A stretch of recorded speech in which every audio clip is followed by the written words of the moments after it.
Welcome to the Kolbecast, episode 254. Thank you for joining us. We're blessed today to be rejoined by Art and Laraine Bennett. Art and Laraine have recently released a new book with their daughter, Lianna Bennett Haidar, Anxiety, a Catholic Guide to Freedom from Worry and Fear. With anxiety being such a prevalent problem in our world, it was great to sit down with them and draw from their wisdom to better understand this problem and how to address it. We always enjoy our time with Art and Laraine, so we hope that you'll also enjoy the show.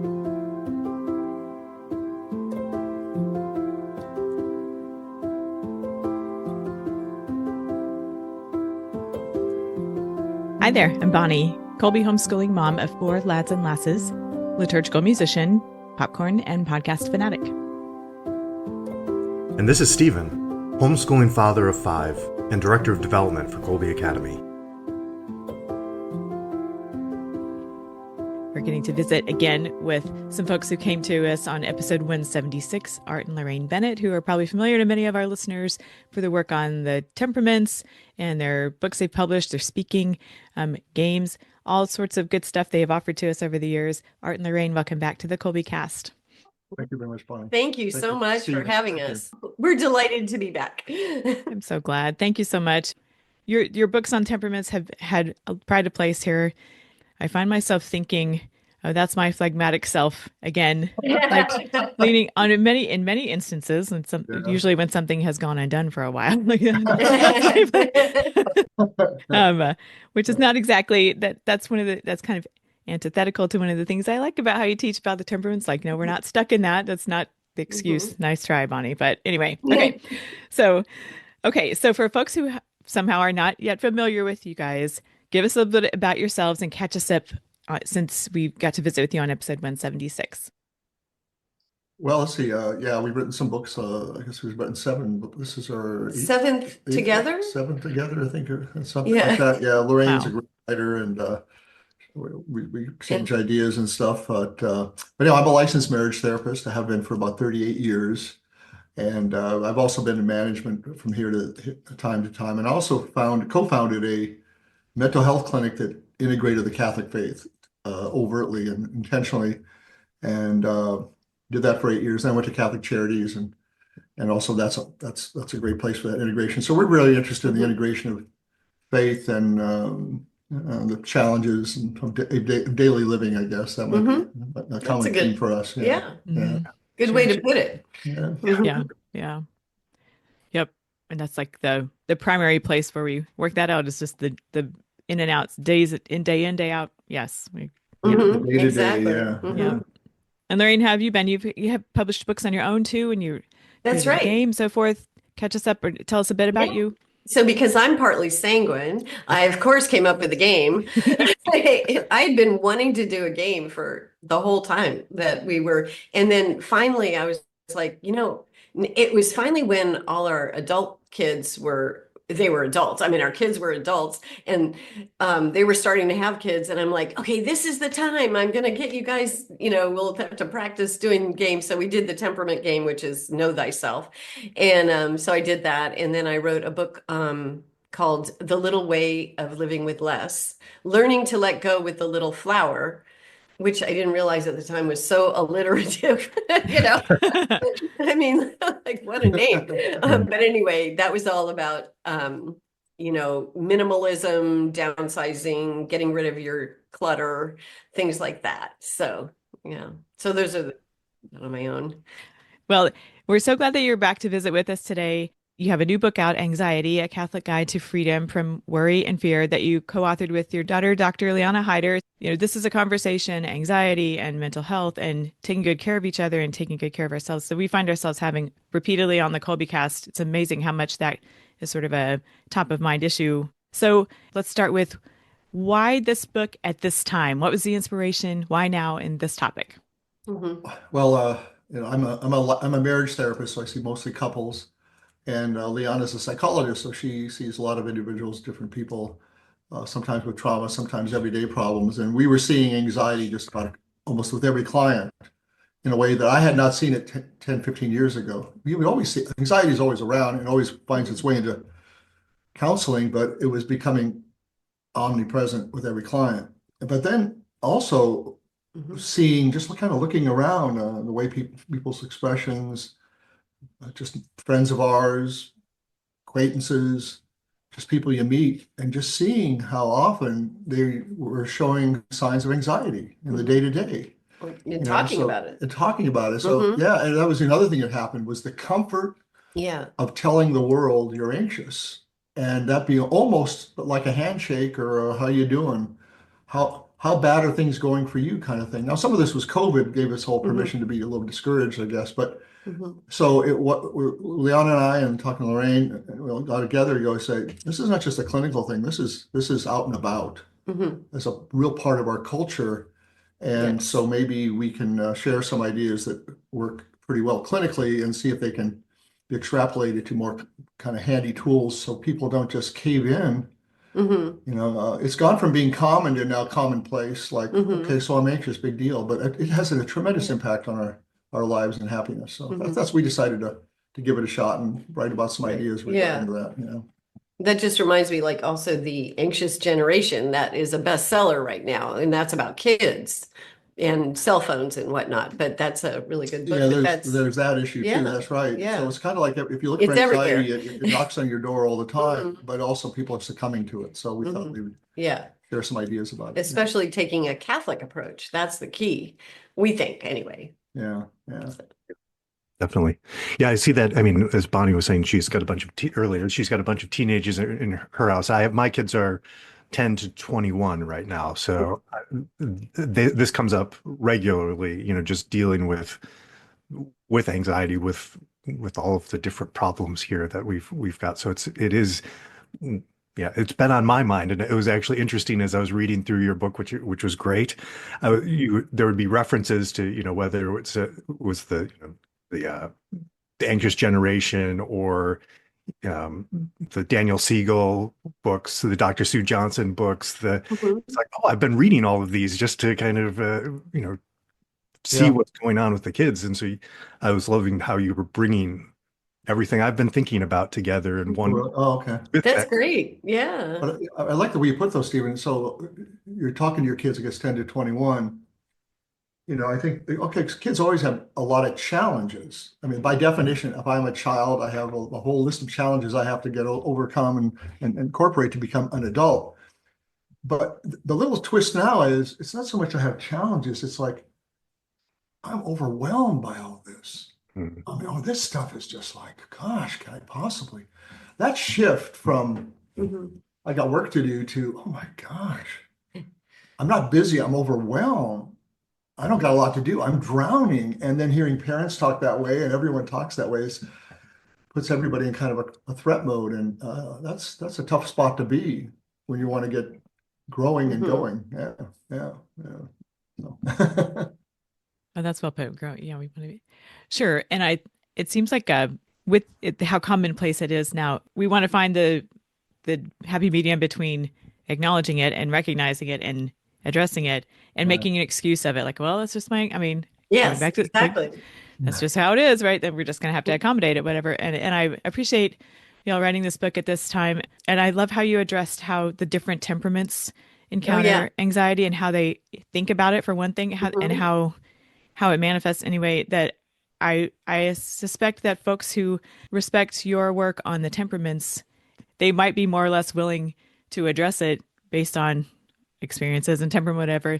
And for you to weigh in on it as you have, I think lends a lot of credence to the conversation and kind of helps people who might not otherwise be quite ready to go there quite just yet. So I think that's hugely helpful to that.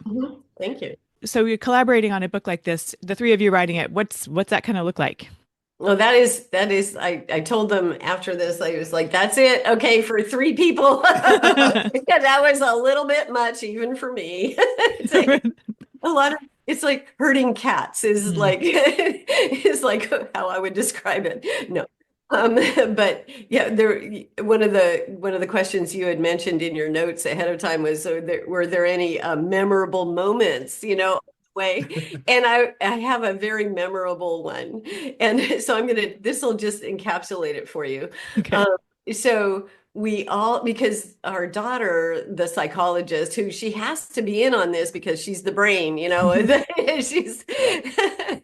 And so she has two little kids, so which is 1 and 3. Mm. So one of the writing sessions that we had, I had my computer, my laptop, and we're at a playground, and I'm holding the laptop, and all of a sudden everybody is running forward, and I'm typing, what did you say? And I'm typing on my laptop, chasing after the kids and Lianna and Art. I even took a picture of it to try to remember that forever, because that was kind of how it was. So I got home and that Laraine goes, never again. Yeah. No, you were there. You were there. Yeah, I was thinking. Yeah, we were all there at the park. So it was kind of funny. That was one of our. Lorraine's a great project manager on these things. Yeah, yeah. How did it come to be that let's write this book together?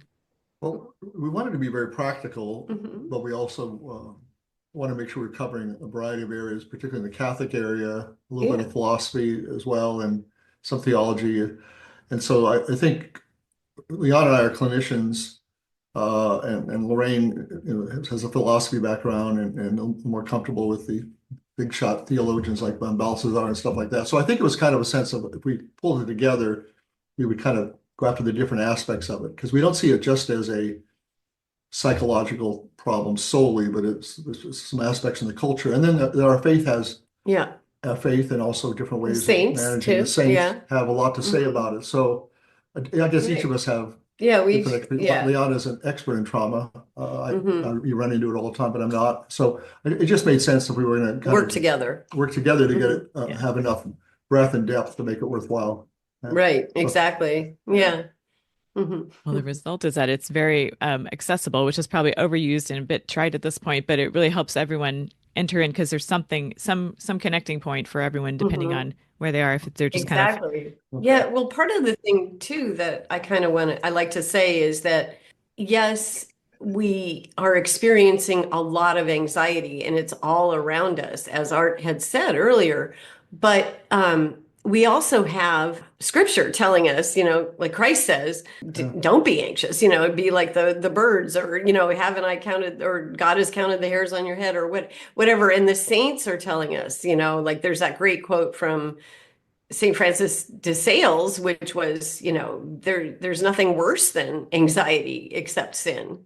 And so then the average person, if you're a thoughtful Catholic, you might say to yourself, well, what am I doing wrong? Why, how is it, am I not a good Catholic, or am I not a good Christian? What's going on? And that's where, we wanted to also we wanted to address that. So we brought in the saints who had anxiety. Quite a few had anxiety, So, and lots of saints even came up with brilliant solutions for anxiety. So, so we wanted to bring all that together, which is kind of like that's our thing, Concomitant with that too is the breakthroughs in mental health. I mean, from let's say the 1980s to 2000, almost all the funding for mental health went into medication. That was really, and not to make that trivialize that at all, but that's where the action was. And then what's happened since early 2000s up to today is much more into neuroscience, because the technology and stuff, they can really see how the brain works. So there's been some tremendous insights related to anxiety in neuroscience. That may or may not be commonly known. So we wanted to integrate that as well. So it's kind of the old always have to talk about Thomas Aquinas. The old Aquinas quote, grace builds on nature. So you have grace, and then nature is making some breakthroughs here too. So there's breakdowns, but there's breakthroughs, and that's what we just try to pull together a little bit. Yeah. Beautiful.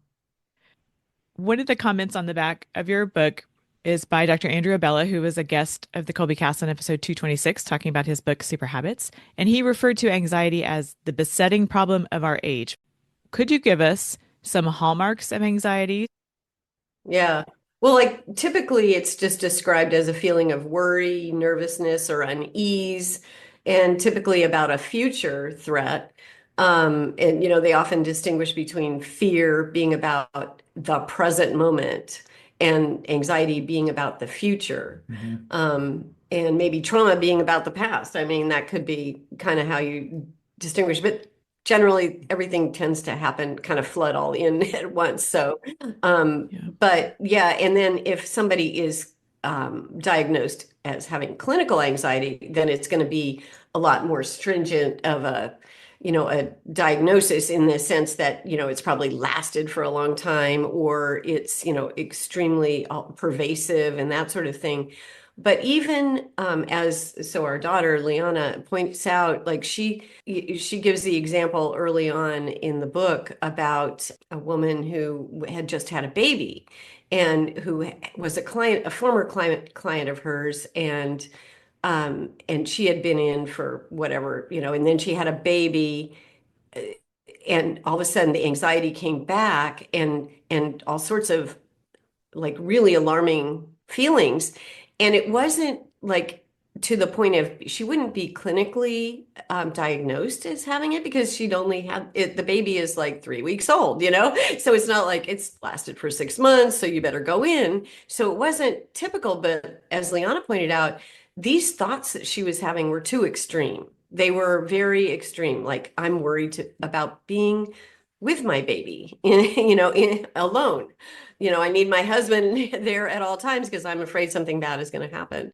That's an example of anxiety that may be episodic, but intense enough that you would want to go to talk to somebody about it.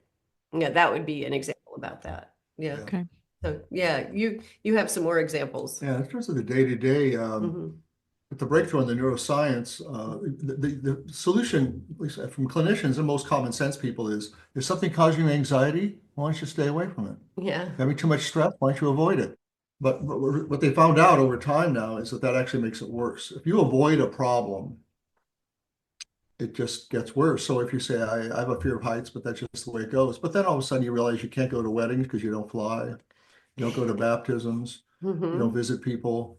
And then so what happens is that strategy makes everything worse. So not only do you have a fear of flying, and now you're alienated from your family and they wonder what's wrong with you. And then everything starts to escalate. So the big breakthrough in the last 25 years is, and this has some scriptural support, is the way to go anxiety is to go right after it. To go after it. There will be an initial thing, and then over time. So that's probably the biggest breakthrough, is that anxiety, if you lean in, and then of course from the Catholic or Christian point of view, we can't just live. If you read the Beatitude, we can't just live our lives reacting however we want to react. I mean, we're not going to forgive our enemy if we just react when he treats me like this. I'm not going to give somebody 2 coats when he asks for 1, and I'm not going to turn my cheek. I'm going to run away.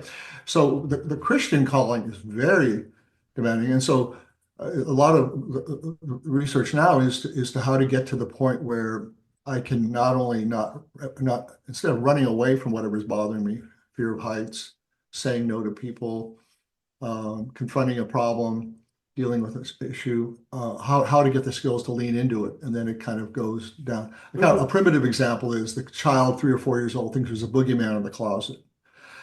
The best intervention has always been the same. Well, let's go take a look. Grab the child by the hand into the closet. Look up here, lights are on. What do you think? Anything? Sure. Okay. All right. But that probably wouldn't happen the first night, but maybe you do it another, and then it's gone. That's really a pretty good example.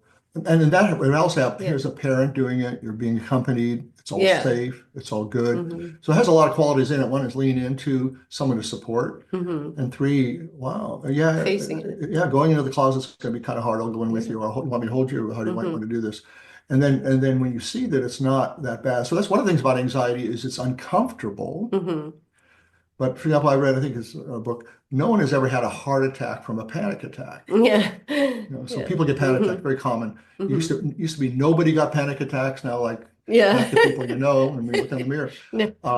But it's comforting to know you're not actually going to die from that. Yeah, it's good to know. It's going to be uncomfortable, but you're not going to drop dead with a heart attack.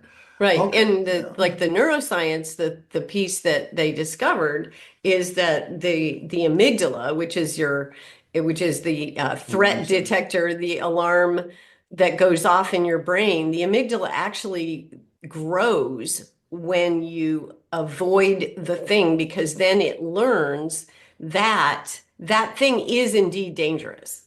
And we were made to be this way so that we would escape from something dangerous, like, the saber-toothed tiger or whatever, so God gave us an amygdala to, flood our system with, the stress hormones, the adrenaline and the cortisol and all that, and to, raise our blood pressure and get ready for fight or flight or freeze. And so this is an important function, but nowadays what's happened is that because we keep giving into when the alarm goes off, we immediately run from it. It's now ringing louder and more often. And so that was the thing that people probably didn't know in the past. Like you said, it's a fairly recent, maybe over the past, decade or so, 20 years, that they've started to really research that and discover that you actually, by not avoiding the anxiety, you actually decrease it. Right. Yeah, which is a surprising thing. Yeah. After we had met Dr. Majors, who is mentioned many times in your book, has been on the podcast a couple of times. And after the first time he was on, I went onto his website and did the optimal work things. And he had recommended also a book on his website called The Happiness Trap by Russ Harris. And it's ACT is what he's talking about, but basically cognitive behavioral therapy sorts of techniques. But one of the things that I personally found really helpful is he would talk about that, like when you feel that anxiety building, to recognize it as, like, he'd say, "Thanks, mind, for pointing out this danger. I've got this. I don't need to respond. I'm in control here." So just that awareness that, okay, this is kicking in because your brain wants you to be safe. It wants you to react properly. Yeah, exactly. And then say, okay, but I'm in control here. It helps you to go into that upstairs brain again exactly. Exactly. Prefrontal cortex. That's really great insights. Yeah. In fact, that would be, I'm sure Dr. Majors would agree. That's what you just did is a reframe. Yeah. Which is, rather than something for me to dread that's going to beat me, so I better avoid it. It's like, wow, this is an opportunity for me to grow. Yeah. And then Majors is good with this too. What it is adrenaline pumping to your brain. Yeah. To make it the same way, like when you're about to give a speech or you're about to be on a podcast with two big shots like you guys, your adrenaline's going to be pumping. So your brain, you're going to think of things, you can be creative. Now we can mistake that for anxiety. Yeah. But that's just getting ready to do our best. Or we could describe it as anxiety, or we could describe it as adrenaline helping us be sharp. Because that's what it is. And so you push back at that adrenaline, then it feels like anxiety, and then you're in this little bit of a trap. Whereas, before you be that talk or come on the podcast, you want adrenaline in your brain. So you're ready to be. And that's a reframe. So it's rather than be afraid of that, say, oh, thank goodness it's here. Yeah. That's great. And now I can. So these are things that we didn't know very well. So the whole mental health thing of avoiding every problem into now figuring out to have support to lean in. I mean, you don't want to just go in the lion's den unequipped or whatever. You want to think it through. And our faith is a great resource for that. Anyhow. Well, and since you're talking about homeschooling, right? And primarily for this really relates to kids too. It's just so helpful to know this, because some kids are going to tend to be more anxious and to avoid new situations, and other kids maybe not. But it's so helpful to understand this. Yeah. In this conversation, I've been thinking about the homeschooling aspect of it, because me, like so many other parents today, whenever there's an uncomfortable situation for my child, my first inclination is to say, oh, let's take care of that. Let's remove that discomfort. Yeah. But fortunately, I have my wife who's like, no, you need to get in there and do this. And it's going to be hard, but you can do it. It's like, they don't like getting into it. But then my response is to increase their fear, just like you were talking about, to increase that anxiety, because I'm pulling them away saying, you're right. You're not strong enough to kind of overcome this, where my wife would say, you've got this, you know.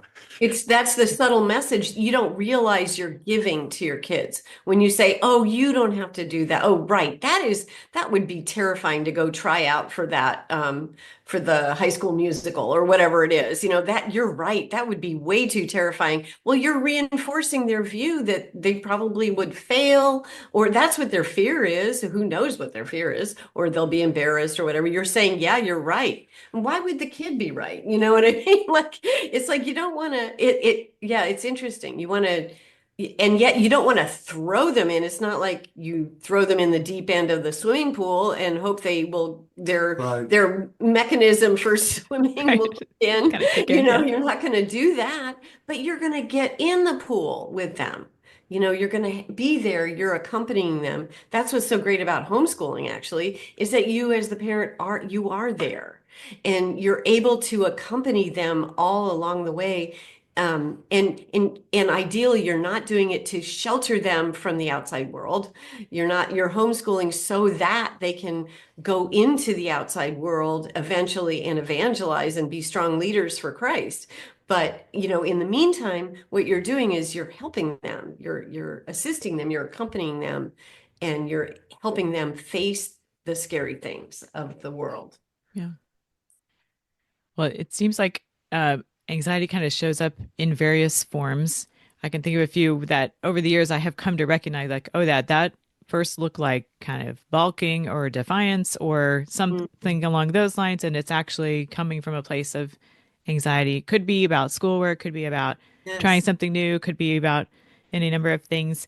Do you have any others that we might be surprised to hear that could be at least worth checking out? Could be a manifestation of anxiety that we wouldn't really think so initially? There's been a lot of talk about this lately, at least clinically, in the day-to-day, it was people pleasing. You know, everybody wants somebody on the team that's going to say, yes, I'll do it, I'll make it happen, and that kind of thing. But that could be very prudent. I have a lot of energy. I want to help the team. I want to make it work. I can do that.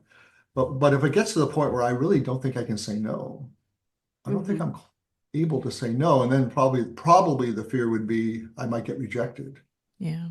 I might be abandoned, or they might not like me anymore or care about me. And maybe that's a wound that people have. So oftentimes people will use people pleasing, which is attractive on the front end, but where usually you end up, particularly in this culture, has so many things going on, you know, where you go to work all day, then you work out all night, and then you take your kids to sports, or you don't take them.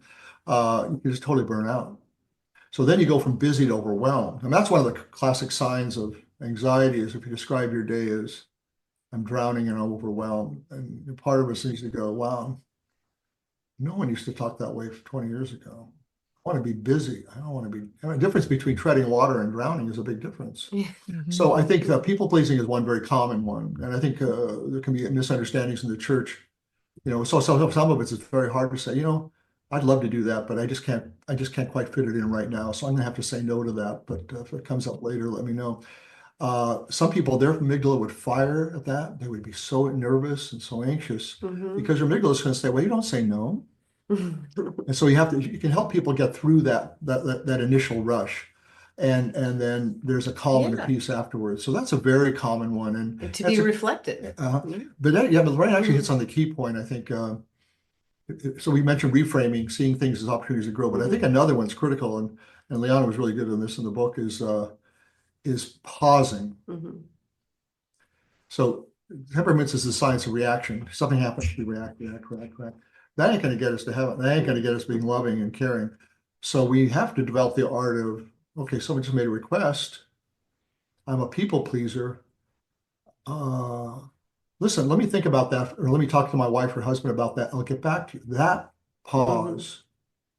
Then you can prudently, maybe prayerfully say, well, what should I do here? And I think that all major transformations or change or growth have that. You know, the Desert Fathers went out there just to get away from it. So that's kind of, I think that's Catholic friendly thinking. We're really strongly encouraged to meditate, to reflect, to do our morning prayers and night prayers. That's silence. I want to stop the day for a minute. reflect about what I'm going to do here or now. That is probably, I think, the major intervention for change and growth. I guess it's always been there, but particularly with anxiety. I'm nervous about this job offer, or okay, here's another request. I love to please these people because I admire them so much. And to just take that pause and say, maybe talk to your spouse, say some prayers. And then it's going to be like, it's going to come up to the prefrontal cortex, and you'll make what's called a rational decision. And they're maybe they're not happy, but they're unlikely to never talk to you again or to let you out of the will. Right. Unlikely. But there's some other things too. Like I was thinking in terms of temperament, like that you can look at different temperament responses, that disguise their anxiety. So especially like if you have kids, because they're less capable of, I mean, like they tend to react more out of their temperament. Yeah, more primitive. But like, so you take sometimes you don't recognize, as a parent, you don't realize that so maybe you have a melancholic child and they're whining and they're complaining and they're crying. Maybe they're having a meltdown, or everything is a mess. I will never get into college. That this total meltdown thing, that's their manifestation of anxiety. Whereas like the choleric is going to be angry and argumentative, and that is like, I know in myself, when I've been anxious, I get angry. It's why? Because I don't know, it's my defense mechanism. It's just my go-to move is to lash out at the other person rather than be introspective. And the phlegmatic is probably more likely to just be the one who's going to avoid it at all costs. Let's just avoid the anxiety. And the sanguine is going to be probably prone to distractions. That's a classic. Let's distract to get rid of the anxiety. So there's like, go-to moves that we all have, and that would be temperament, for the kids, but also, in adults, what do we do? I heard a speaker just the other day say, we've got Dr. Netflix that we can go to, or Dr. Instagram, or how about Dr. Bottle of Wine, or she had all, it's the medication, the medicating of anxiety by ourselves, so that, like it's either you're trying to dull it, you're avoiding it, you're distracting yourself from it in all these various ways. Well, that's one of the things I liked. Also, you get into the coping strategies. Some are healthy, some are harmful. Some start off either kind of just okay, and then they become problematic. You say a bit more about just coping with it, and when it gets to the point of like, this is not good. This is causing more harm than good. Well, even something like anger, which God gave us, has its place. So I think what we want to do ideally is, is this a situation where I should turn the cheek, or is this a situation where I should turn over the tables? Because Christ did both, and he doesn't have ADHD, and he didn't have a bad mood that day. It's nothing to do with that. So again, the invitation there is, okay, I have a decision to make. I want to help motivate my kid. I want to set a boundary. I want to start exercising or stop exercising like a nut, whatever it is. There's going to be a pause there. I think that's why I kind of keep going back to that. There's going to be a part where I want to reflect on what's the best response instead of just my automatic reaction. Now, when you violate an automatic reaction, your amygdala will fire. Why don't you remember we hate this new meeting on Wednesday? We always come late. We never participate. And we sit there grumpily. That's what we always do because we hate it. So then if you get there early, introduce yourself to people, say, hey, I'm excited to see what's going on. Your amygdala will fire and challenge that because it's been taught that we hate the Wednesday meeting, or I hate math, or I hate English, or I hate grammar. Okay, so part of what we're always trying to do is we're trying to provide a better response than just our reaction. So you're like, you can kind of pick your kid's temperament and reactions quite a way. So you want to reinforce the strengths of that. But an overkill one I find is usually guys, let's say professionals, male or female, they're really getting a lot of money, a lot of attention, a lot of glory from their problem-solving abilities. So they come home and they see a problem, and thank God I'm here to solve it. Don't worry, I got it, I got it. And while they're thinking, gosh, I'm adding so much value here, thank God I'm here. And then you look at the spouse or the teenager, and they're looking at it like, the heck? And they don't realize it's coming off as extremely controlling. It's pushing everyone away. And then you come up with your idea, and then you don't respond, and you're further angered because when I go over there, they pay me about 150,000 for this. And I come home, I get nothing. Yeah. I get nothing. So I think that's where you got to be careful. A go-to move. It's Right. not a go-to move so much. It's like, is it the best thing to do in this situation with this person and my situation now? And there's a lot of freedom there then. Okay, right now I'm gonna take this one on the chin. I'm not gonna say anything about that. Yeah. Or right now, yeah, I'm gonna say something about it. That kind of, does that make sense? Yeah. And actually that kind of reminds me of Brother Lawrence of the Resurrection. So Brother Lawrence of the Resurrection. reminds me of him. No, but like he was Do so I remind you of him? no. I know. The answer of the whole scenario of it's like our go-to move is not working, and he was worried about his eternal salvation. He was anxious, and he was really, really anxious and worried about it. And his go-to move was to worry about it and to ruminate and to worry and to stress. And I'm sure lots of homeschooling moms can relate to worrying and ruminating. And because you're always worrying about are they doing okay in school? Are they going to get to college or whatever? And so like he came up with this idea of the sacrament of the present moment, which turns out to be so actually accurate for what we need to do. And I'm tying it back to what he said, the pause, because it was that he was like, wait a minute, the present moment, the future is not here yet. The past is gone, and grace is here in the present moment. It's the present moment where the Lord is speaking. And that's what you do. When you pause and you're prayerful like he was, then you are able to calm yourself down, actually. Yeah. And he found that ruminating did not help. Yeah. Is there more you want to say about when the coping strategies become harmful? What to do, how to recognize that?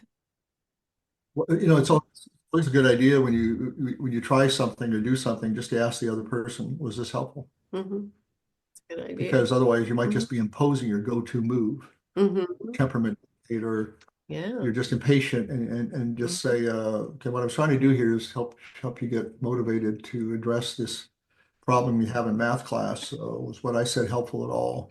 Right. I think that, in other words, you clarify for yourself and the other person, I'm not just imposing my worldview. I'm not just pulling rank as the parent here. I just wonder if this is helpful. And I find people will tell you pretty much if it was or not. And then if you're willing to recalibrate it based on that feedback, then you're probably not just imposing your view. You're trying to help them.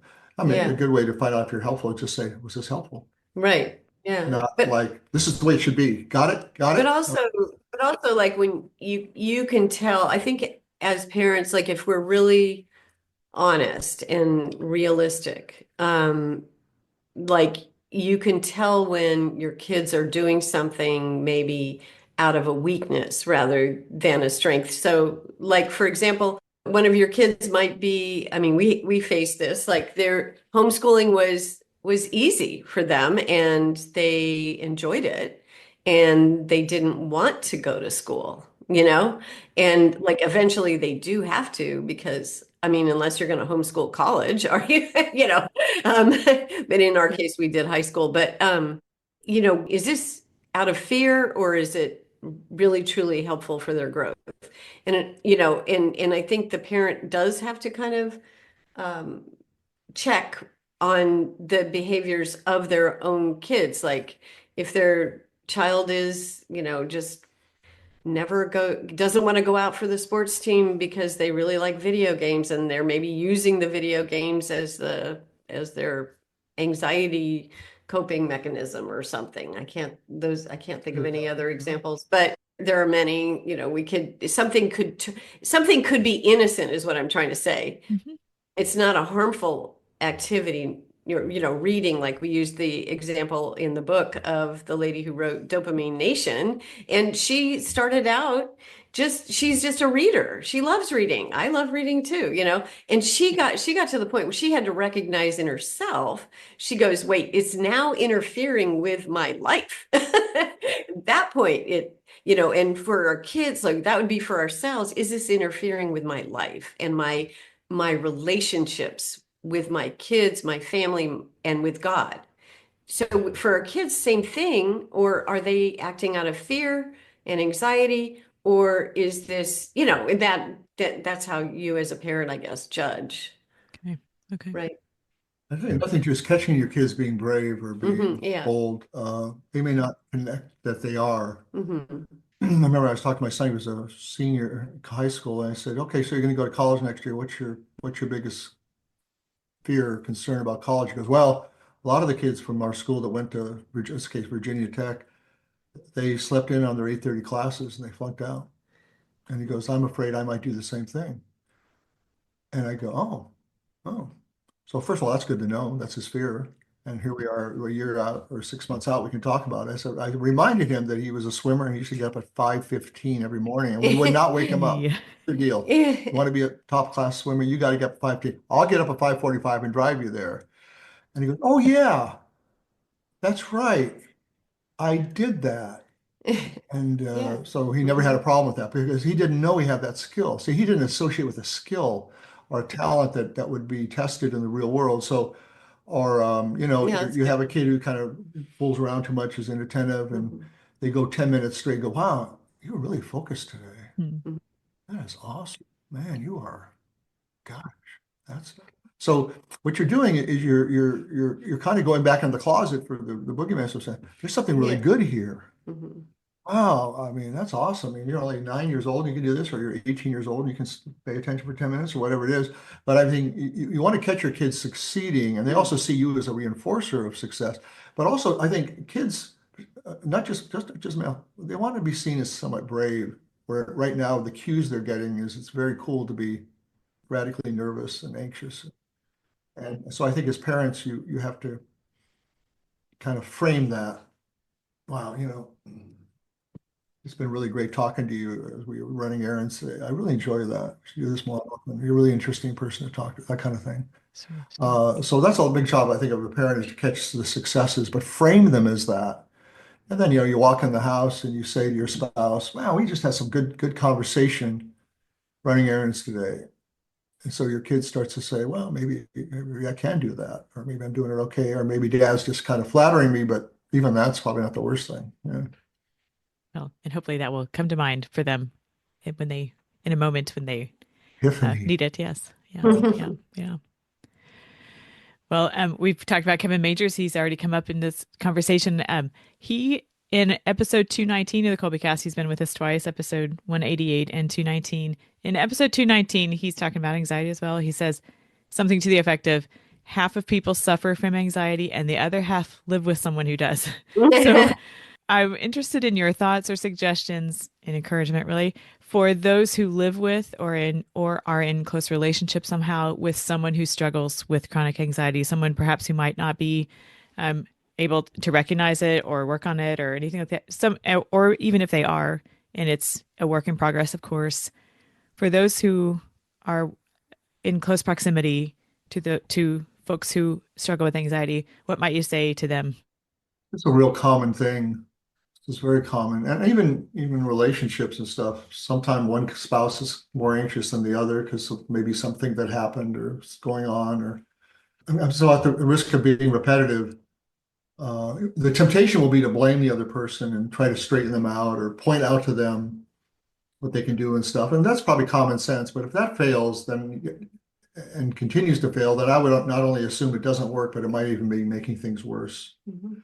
So I think for most interpersonal problems, the go-to move, which is very difficult, is how can I unilaterally make a change? And I think the best change if you have an anxious person is to be very calm and not kind of replicate their anxiety, like, oh, I got to get a job. It's summertime and I've messed up. It's already June, and you want to go, yeah, you better get moving. What the heck's going on here? Some kid, that's all it will take. But then you other go, okay, well, that's a good point. Let's take a look at this. Okay, all right, you're at the first week of June. Let's see what we can come up with. Yeah, and you're very intentional that this is how you face a problem. Is so what you're trying to do, you're trying to kick it out of the amygdala up here. And let's go with some ideas we have. I mean, usually when I'm looking for a job, I figure, who do I know and what do they do? And they go, oh yeah, but it's too late. It's too late. Well, okay, so you can't put it on forever. So you're very calmly. What you're doing is you're guiding them through how to make a decision, how to set up a plan. Yes, and you're teaching them how to do that, which is different than just storming around and stuff. So you try to model that calmness. Yeah. And then they kind of get it. Yeah. I mean, and they start to see, oh, they may not say this is the way an adult handles problems, but it may be like, wow, yeah, it is coming clear. And then so you calmly put out some options and say, let's not make a decision yet, modeling. Let's just put some ideas that could possibly happen. Yeah. That's actually like the advice they give, like for when you have the toddler having a meltdown, you don't say, stop, and yell and add to more meltdown, it's exactly the same thing, because what's happening with the toddler is exactly the same thing that happens when it's the amygdala sounding the alarm, and the threat mode, is going wild. So, yeah. And mirroring, showing them, or modeling, I should say, modeling. The other thing is empathy. Sometimes we notice a lot of Catholics have a problem with empathy. Empathy doesn't mean sympathy. It doesn't mean you have to feel the same way. It doesn't mean you endorse the feeling, but you can say, and I think it might be a bonding thing to get this thing going on. Yeah, it sounds like you're really nervous about this and really concerned that the summer's going to blow away and you're not going to have any cash, and I'm certainly not going to give you any. So let's figure out what to do. No. So empathy goes a long way, or intentionality goes a long way. So, I think at the beginning of summer you tried a few things. I guess they just didn't work out. So both of those things, I know your intent was not to blow off the summer, but you're worried that you might. And the empathy saying you're really nervous right now. People say, if I do that, it's going to increase it. Actually, it just connects. And then also they realize that you are paying a little bit of attention to what's going on with them. And then you can kind of get into more problem solving, calm problem solving. But if you just skip over the empathy, or you skip over that stuff, people just say, I'm not being heard. Mom and dad are being controlling again. I'm a teenager. Here we go again. So there's a good example. Like you said, you have to change your tactics. You wouldn't talk to a 16-year-old the same way you talk to a 9-year-old. You must change your tactic because they're much more autonomous. You have to earn your influence more. And so you accept that and you slow it down and you hear them out. And then when they're 26 and 36, you have to change your tactics more.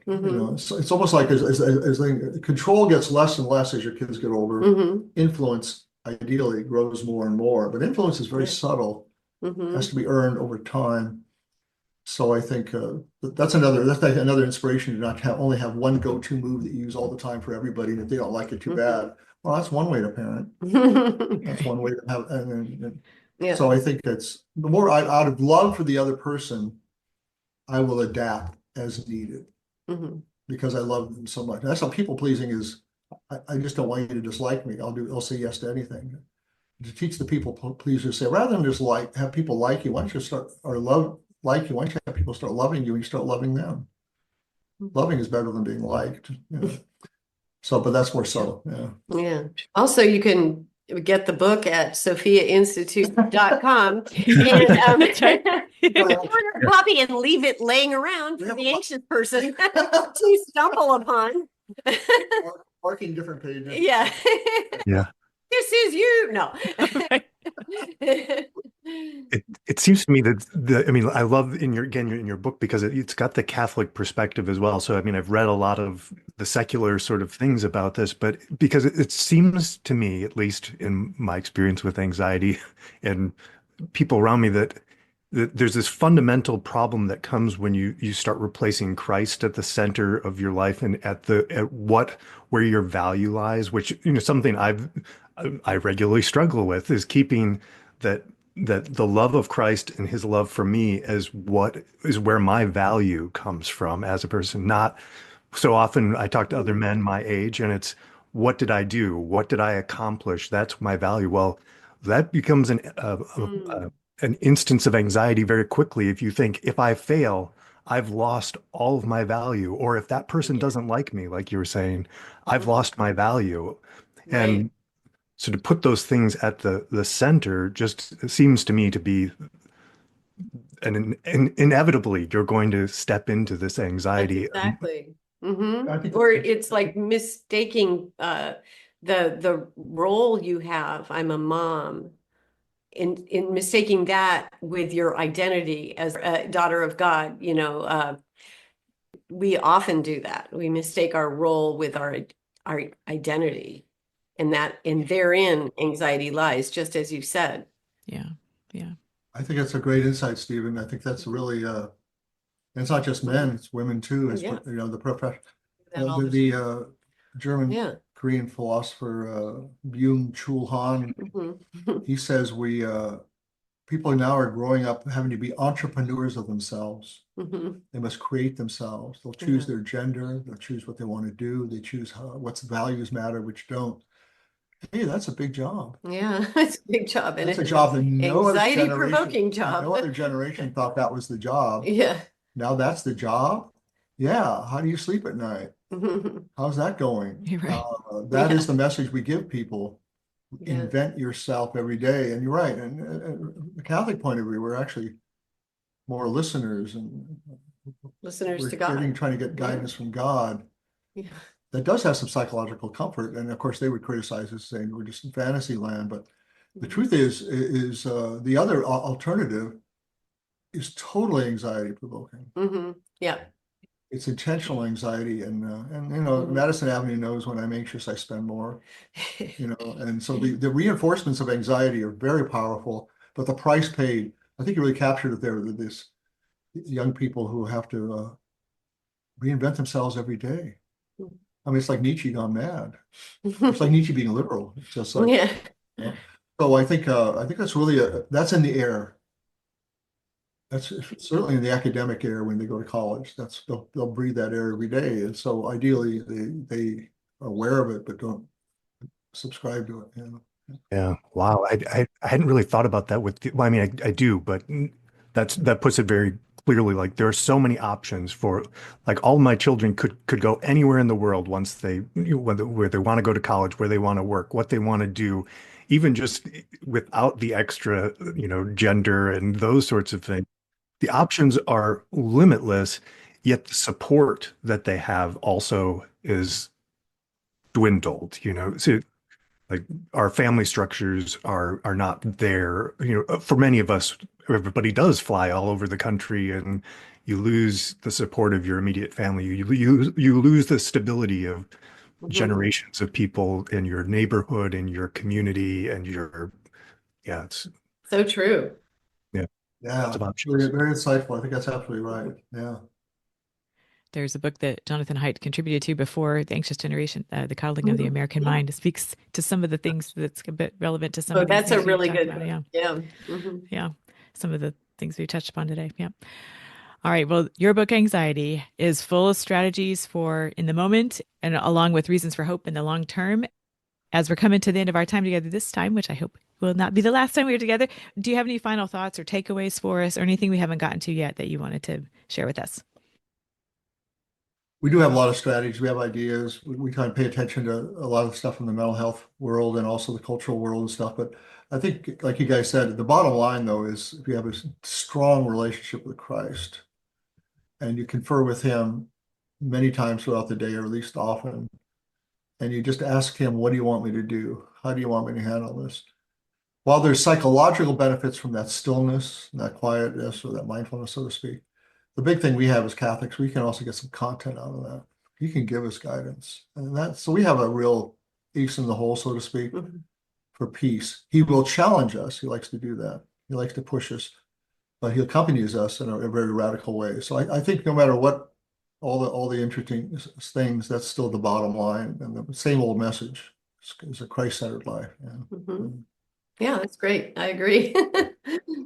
Yeah, I mean, I know these were final words, but it just that makes me think immediately about the, our goal of loving Christ. And so often when we reflect on all the challenges and things, but we as Catholics know Christ is completely in control. He's all powerful. He's all knowing.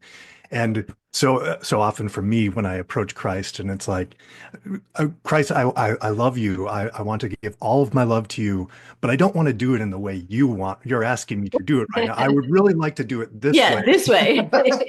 So could you change things for me right now so that I can love you in the way I want to love you and not the way you want me to love you? But that was just making me think of that because I'm there all the time thinking, oh, wait, yeah, you're in charge, Christ. You've got this. So I guess I know what I should be doing. Okay, good deal. Any other resources or recommendations you want to share? Yeah, I was just going to mention the anxious generation, but you already mentioned that. It's so important for parents, I think. Yeah. Okay. We'll have a link to that in our show notes. And in the book itself, we do have like the chapter, because we didn't talk about scrupulosity here, but in the chapter on scrupulosity, we have a bunch of resources on that as well. And so I think, because that's like a really specific issue that some people face. And so, yeah, that can be really challenging. It was great that you included that in the book because, I think every Catholic I know has dealt with that themselves or has somebody that they know closely that's really strong with that. So, that was fantastic. Well, our show notes will have a link to your book, Anxiety, your website, the Anxious Generation book we mentioned, and other relevant links and Kolbecast episodes that have come up in the course of our conversation. What a pleasure it is to see you all again. I hope it's not the last time. With note of our prayers for you and our gratitude for all the work that you have put forth and that you continue to do for us. And thanks so much, Art and Laraine, for being here with us today. Oh, thank you so much. Thank you, Bonnie and Stephen. God bless you guys. Thanks. Thank you. Subscribe to the Kolbecast on your favorite podcast app so that you don't miss an episode. And let us know how we're doing by leaving a rating or review. And as always, feel free to email us at podcast@kolbe.org. Mary, our Mother, pray for us. St. Maximilian Kolbe, St. Ignatius of Loyola, holy saints and angels, pray for us. Ad maiorem Dei gloriam.